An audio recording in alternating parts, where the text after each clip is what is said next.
How much could I actually release from my home? Is equity release safe? Can you lose your house with equity release? Will equity release reduce the inheritance I leave?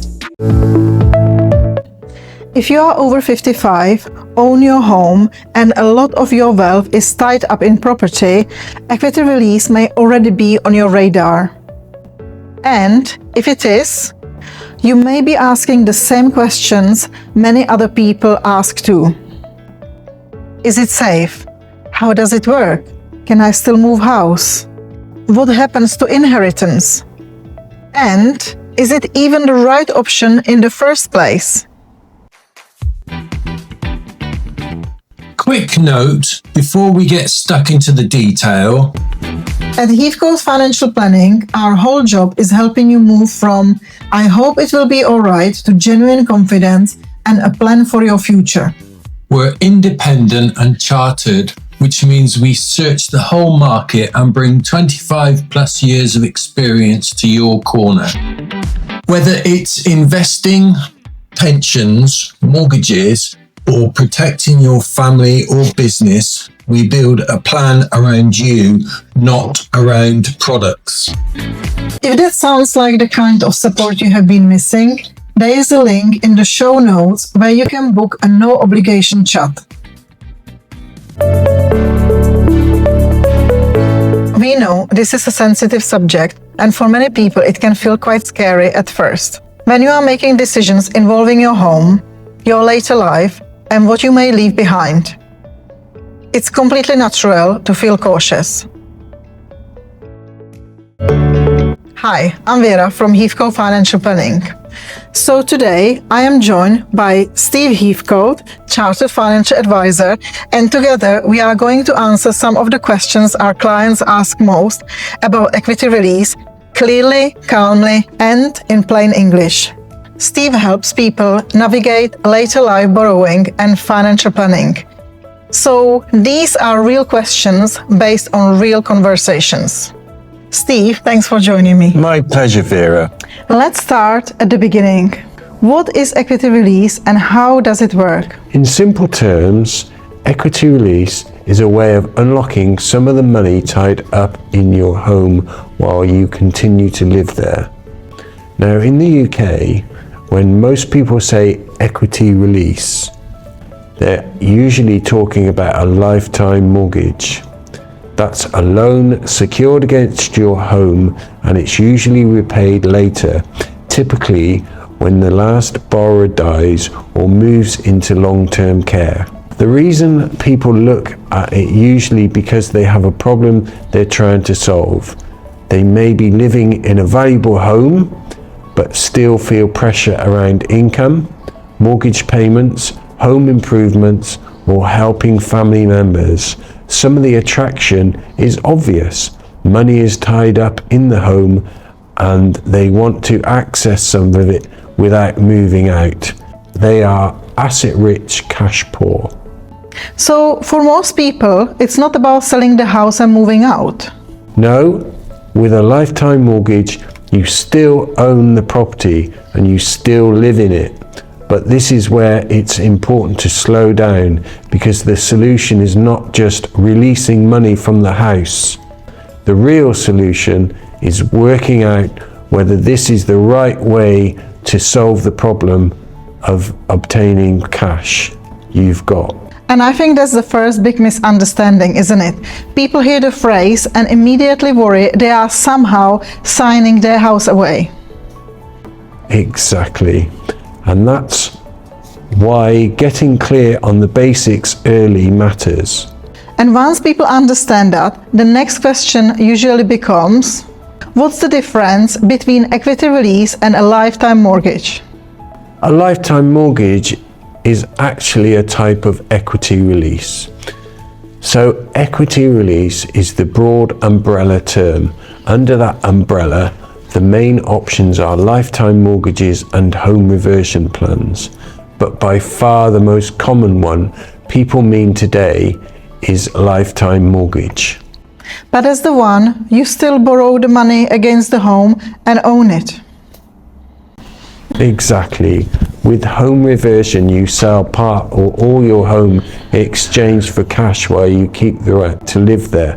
That's very different and much less common.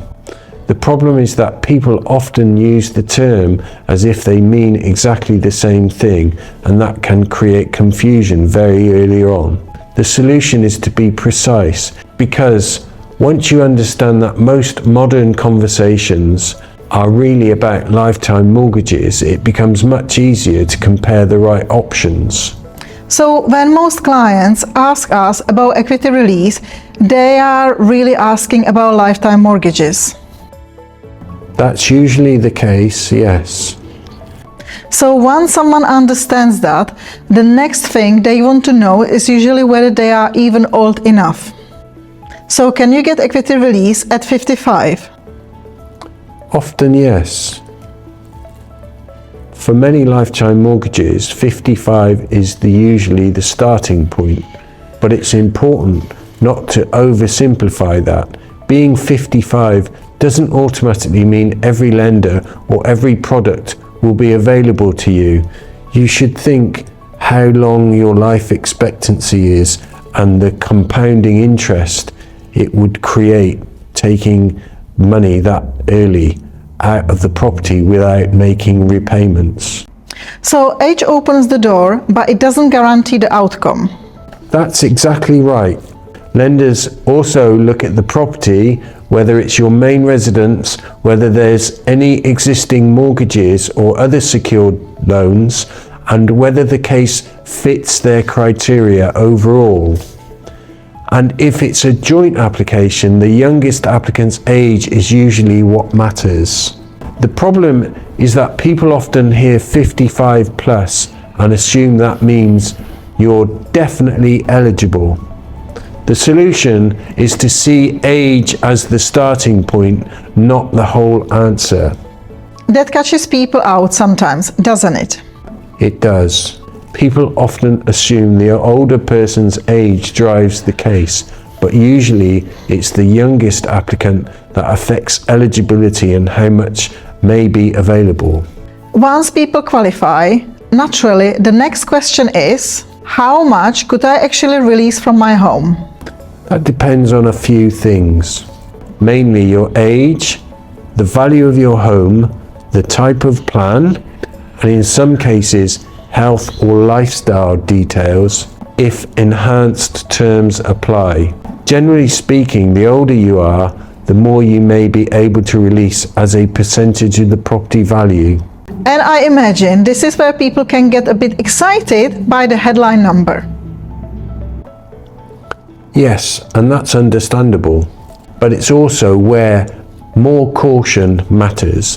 One of the biggest problems here is that people focus on the maximum available when really the better question is what amount actually solves the problem, because borrowing more than you need can create a much bigger, longer term cost than people realize, especially if interest is rolling up over time. Ultimately, you can go back and borrow further sums later, removing compounding interest, avoiding compounding interest.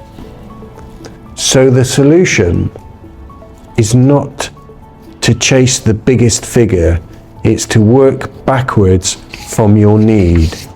What you are trying to achieve, what's the smallest sensible amount that gets you there? That's such an important distinction. It really is. Sometimes the smartest plan is not the biggest offer, it's the most controlled one. If you borrow a lower loan to value, ultimately the interest rate is less because it's a lower risk to the lender. So the smart question is not what's the biggest number, but what problem am I trying to solve? Exactly. And that brings us nicely to another very common concern. Can I still get equity release if I already have a mortgage? Often yes, but in most cases that existing mortgage will need to be repaid. Ultimately, equity release needs to be the first charge on the property.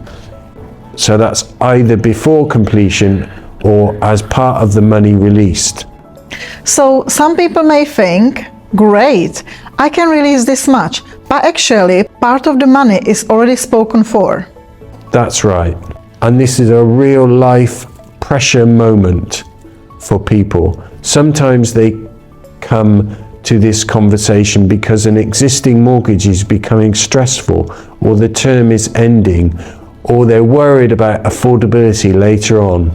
Equity release can sometimes solve that problem, but not always in the best way.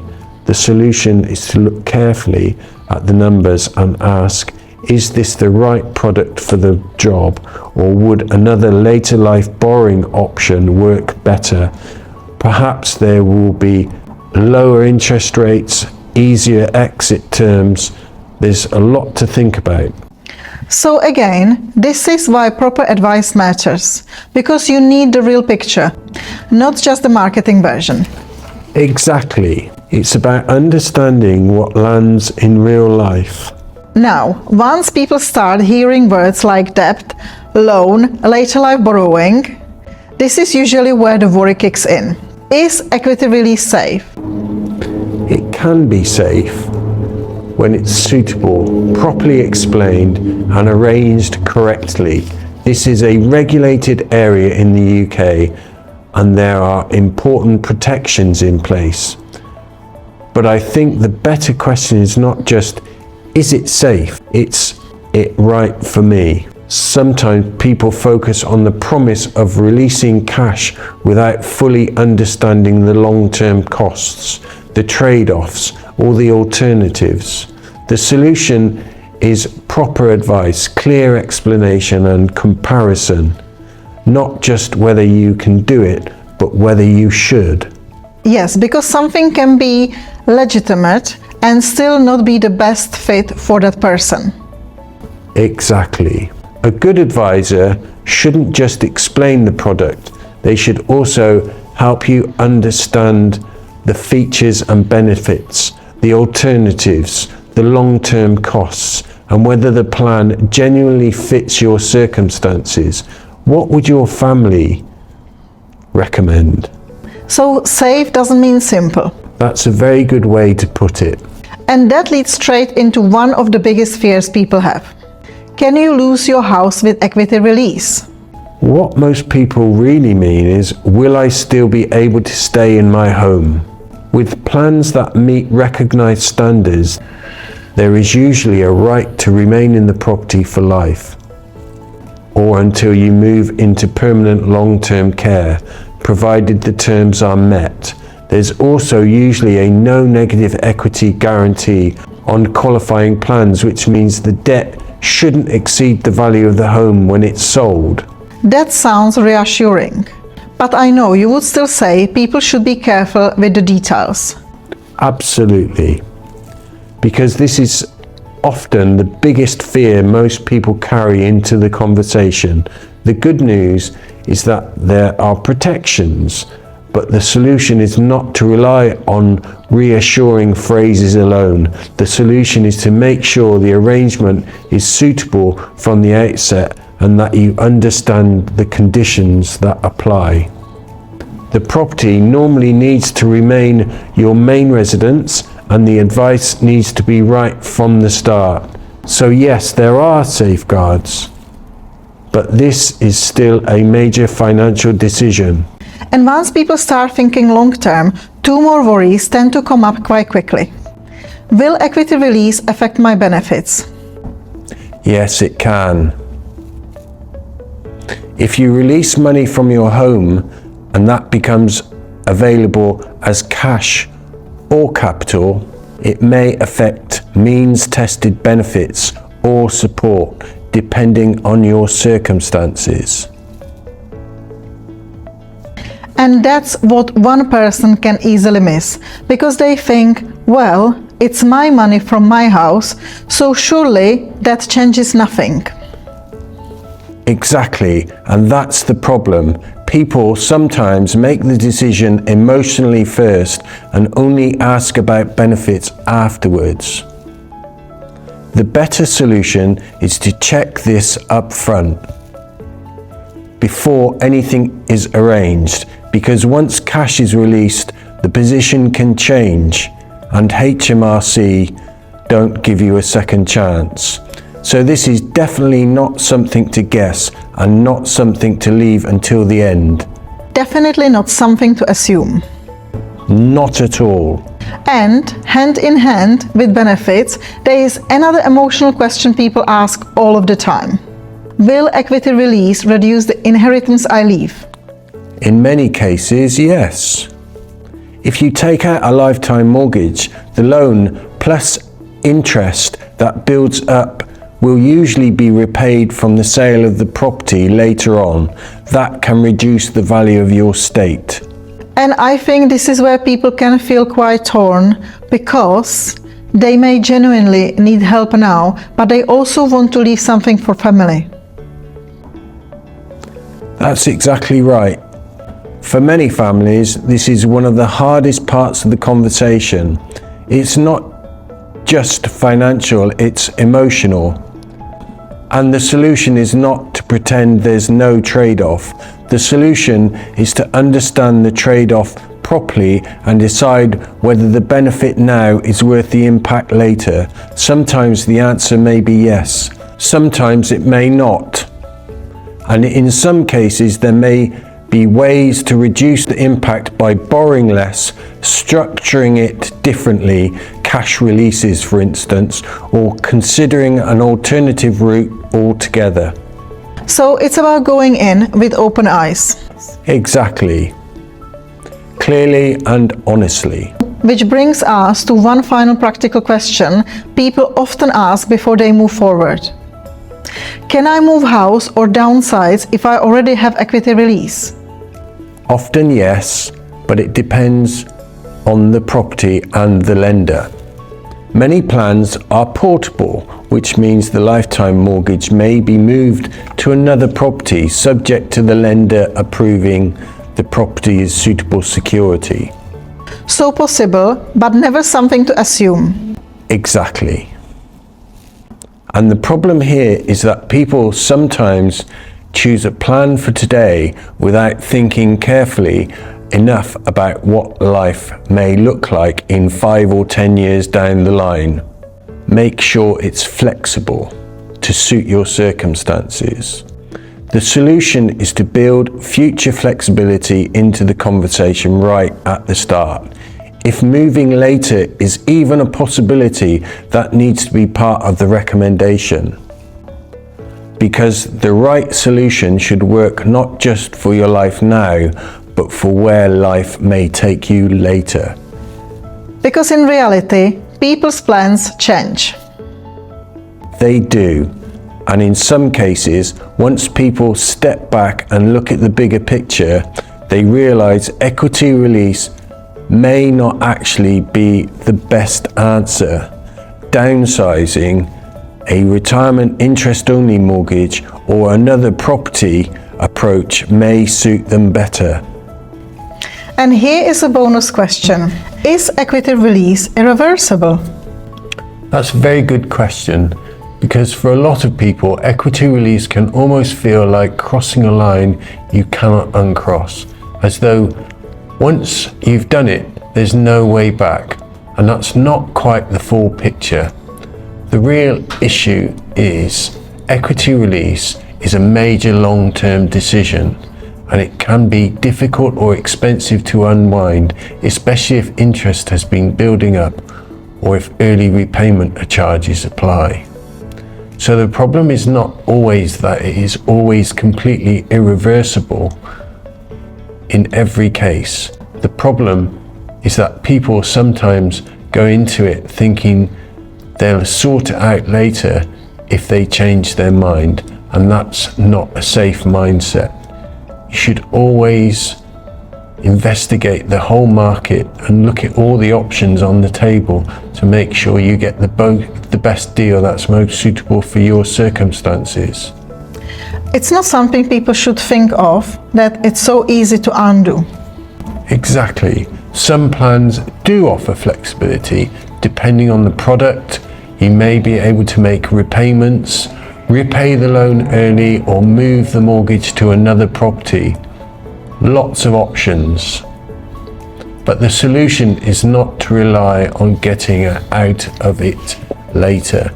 The solution is to make sure it's the right recommendation before you go into it in the first place. So I would say this: no, it's not completely irreversible in the strictest sense, but it should absolutely be treated as a decision to be made very carefully, because reversing it may not be simple, cheap, or even the right option later on. So hopefully this has helped answer some of the questions our clients ask most about equity release. And I think one of the clearest messages running through all of this, that equity release is not something to fear, but it is something to think through very carefully. Exactly. It can be helpful in the right circumstances, but it's about understanding what it does, what it costs, how it affects your future, and whether another option might actually be better for you at the current time. And that's exactly what we are going to talk about next. In the next video, we will be looking at the alternatives to equity release, because sometimes the best answer is not equity release at all. So watch out for that. Thanks so much for watching. Thanks for watching.